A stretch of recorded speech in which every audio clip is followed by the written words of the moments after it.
In 2019, a business consultant in New York was struggling. Not because he was bad at his job.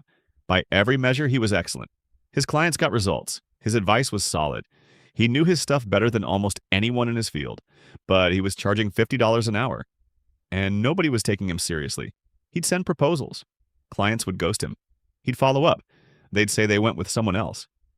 He was watching people with half his knowledge and a fraction of his results charging 5 times what he charged, and winning every single client he was losing.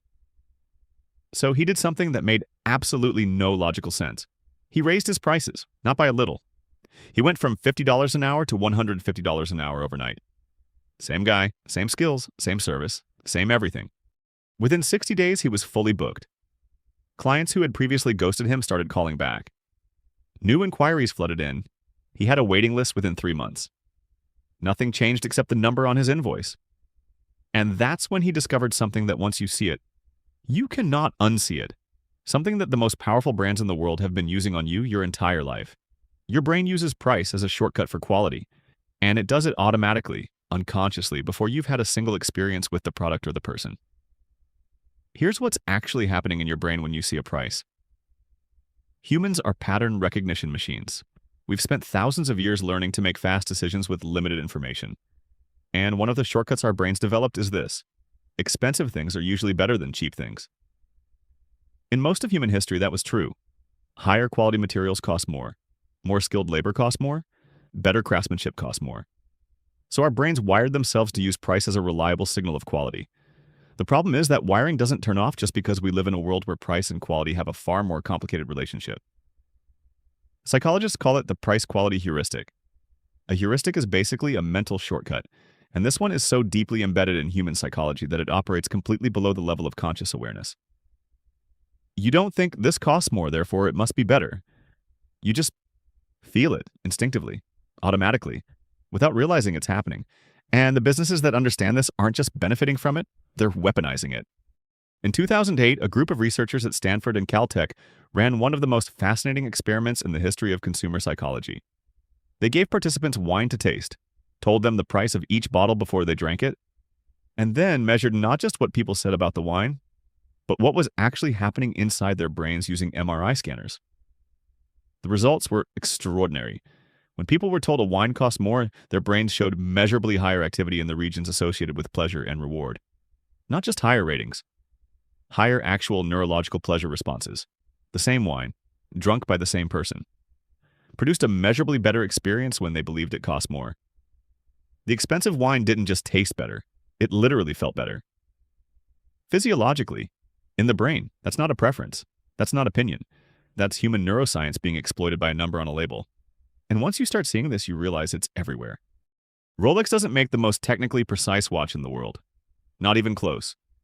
There are watches that keep time more accurately for a fraction of the price. But a Rolex costs tens of thousands of dollars, and because it costs tens of thousands of dollars, your brain tells you it must be extraordinary. It must be worth it. It must represent something important about the person wearing it. The price creates the perception, and the perception creates the desire. Supreme does the same thing with streetwear. A plain white t-shirt with a red box logo costs maybe $4 to manufacture. Retails for $40 to $60, and people line up around the block for it. Why? Because the price and the scarcity signal something. They tell your brain, this is special. This is exclusive. This means something. And here's the one that really gets me. Studies consistently show that people rate the exact same painkiller as more effective when they're told it costs more. Same pill, same dosage, same chemical composition. More expensive version reliably produces better reported pain relief. The price changed the experience of the product, not the product itself. That's how deep this goes. I've seen this work in real time on my own business. I had a product I was selling for what I thought was a fair and reasonable price. I wasn't trying to rip anyone off. I genuinely believed I was pricing it honestly. And sales were okay. Not great, just okay. On a whim, I ran a test. I raised the price significantly, didn't change the product, didn't change the copy, didn't change anything about how I was selling it, just changed the number. Sales went up, returns went down, and the quality of the customers who bought, the ones who engaged, who got results, who came back, got noticeably better because the price was filtering for a different type of buyer. Someone who saw a higher price and thought, this must be worth it.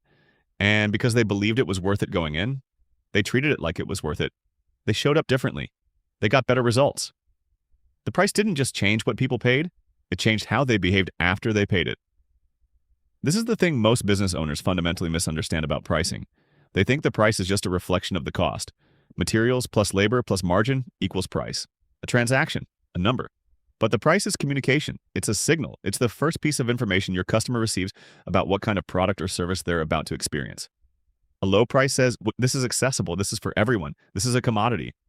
A high price says, this is special, this is exclusive, this requires a certain kind of person. And your customer's brain receives that signal before they've read a word of your copy, watched a second of your content, or had any actual experience with what you're selling. The consultant in New York didn't get more clients because he got better at his job. He got more clients because he finally started communicating his value in the language his clients' brains were already wired to understand. He stopped telling people he was worth it and started charging like he was.